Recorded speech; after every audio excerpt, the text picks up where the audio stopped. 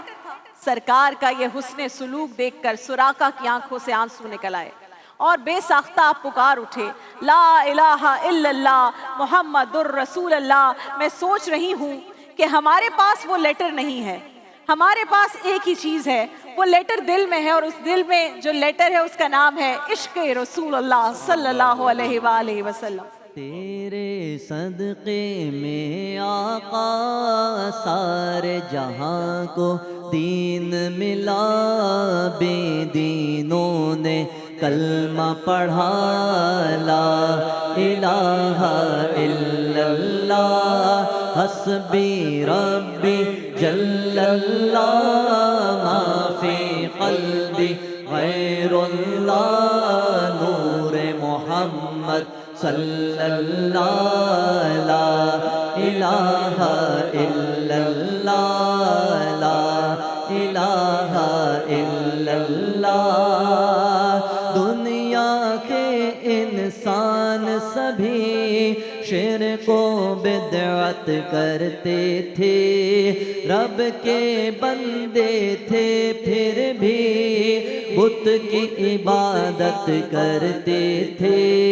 دنیا کے انسان سبھی شرک و بدعت کرتے تھے، رب کے تھے بندے پھر بھی بت کی عبادت کرتے تھے۔ بت خانے ہے دھرائے میرے نبی ہے جب آئے، کہنے لگی مخلوق خدا، لا الہ الا اللہ۔ مال غنیمت مل چکا ہے، سراقہ مال غنیمت لے کر واپسی کے لیے مڑنے لگے تو نبی کریم صلی اللہ علیہ وآلہ وسلم نے ایک تاریخی جملہ ارشاد کیا، غور کیجئے گا۔ کہتے ہیں سراقہ وہ بھی کیا دن ہوگا جب تیرے ہاتھوں میں کسرا کے کنگن ہوں گے۔ کسرا کے کنگن۔ سراقہ بن مالک جیسے آپ سب حیران ہو رہے ہیں ویسے ہی سن کر حیران رہ گئے۔ کسرا اس وقت دنیا کی سب سے بڑی سلطنت کا بادشاہ تھا، اور جو طلائی کنگن وہ اپنے ہاتھوں میں پہنتا تھا، وہ کنگن اپنی خوبصورتی، وزن اور حجم کی بدولت پوری دنیا میں معروف تھے۔ they were very very expensive، اس کو کہتے ہیں نا کہ بھئی وہ رائلٹی تھی۔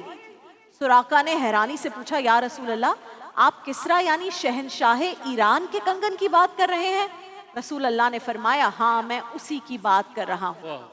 سراقہ بن مالک فرماتے ہیں کہ بعد کی زندگی میری بس اسی انتظار میں بسر ہوئی کہ دیکھوں سرکار مدینہ کی پیش گوئی کب پوری ہوتی ہے، اور رسول اللہ پیش گوئی نہیں کرتے تھے، رسول اللہ وعدہ کرتے تھے، اور رسول اللہ کے وعدوں کی کیا بات ہے۔ کہتے ہیں میں بس اسی میں لگ گیا کہ یہ کنگن کب مجھ تک پہنچتے ہیں۔ وقت تیزی سے گزرنے لگا، مکہ فتح ہوا، وہ کنگن نہیں آئے۔ آقا کریم نے دنیا سے پردہ فرما لیا، وہ کنگن نہیں آئے۔ حضرت صدیق اکبر خلیفہ بنے، پھر ان کا بھی وصال ہو گیا، وہ کنگن نہیں آئے، یہاں تک کہ اب سیدنا فاروق اعظم کا دور ہے۔ حضرت سراقہ بہت ضعیف ہو چکے ہیں، بیمار رہتے ہیں۔ اگر کوئی شخص پوچھتا ہے کہ بڑے بیمار رہتے ہو سراقہ، تو فرماتے پریشان نہ ہو، ابھی میرے پاس حضرت اسرائیل نہیں آئیں گے۔ پوچھا گیا کیوں نہیں آئیں گے؟ تو فرمایا اس لیے کہ حضور نے فرمایا تھا کہ پہلے کسرا کے کنگن آئیں گے۔ تو سن لو، مجھے اپنے آقا کے فرمان پر پورا بھروسہ ہے، ایمان ہے کہ جب تک وہ کنگن نہیں آتے اس وقت تک مجھے موت بھی نہیں آئے گی۔ اللہ اکبر۔ پھر ایک دن مدینہ میں خبر پہنچتی ہے کہ مسلمانوں نے کسرا کو شکست دے دی ہے۔ جب وعدہ کیا تھا it was next to impossible، لیکن آج یہ خبر آئی کہ اس کا مال و اسباب آ رہا ہے۔ سراقہ بن مالک فرماتے ہیں کہ یہ اطلاع سن کر میرا دل زور زور سے دھڑکنے لگا کہ یہ کیسے ہوگا۔ کیوں؟ کیونکہ اتنے بڑے بڑے نامور صحابہ جو موجود ہیں، انہوں نے بڑے بڑے کارنامے انجام دیے ہیں۔ بڑی چیزوں پر تو بڑوں کا حق ہوتا ہے، میں نے تو کوئی بڑا کام نہیں کیا۔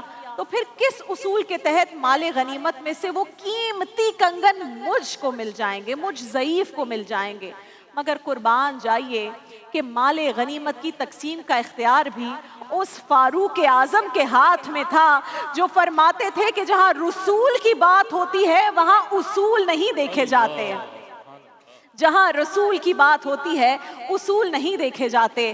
مال غنیمت مدینہ پہنچا، خزانے کھلے، کسریٰ کا تاج نکلا، پوشاک نکلی، پھر وہ قیمتی کنگن نکلے، تو تاریخ کی آنکھوں نے یہ منظر دیکھا کہ کسریٰ کے بھاری بھرکم طلائی کنگن فاروق اعظم کے ہاتھ میں ہیں، آپ کے آنسو بہ رہے ہیں، آپ فرما رہے ہیں کہاں ہے سراقہ؟ سراقہ کو بلاؤ، میرے حبیب کا وعدہ پورا ہو گیا۔ اور وہ کیا خوب کہا ہے، ہم پر کرم کیا ہے خدائے غیور نے، پورے ہوئے جو وعدے کیے تھے حضور نے۔ سراقہ بن مالک وہاں پر لائے گئے، بہت ضعیف ہو چکے ہیں، وہ کنگن انہیں پہنائے گئے، وہ کنگن پہنتے وقت سراقہ رو رہے ہیں، اور رسول اللہ کے وہ الفاظ ان کے کانوں میں گونج رہے ہیں کہ وہ بھی کیا دن ہوگا سراقہ جب تیرے ہاتھ میں کسریٰ کے کنگن ہوں گے۔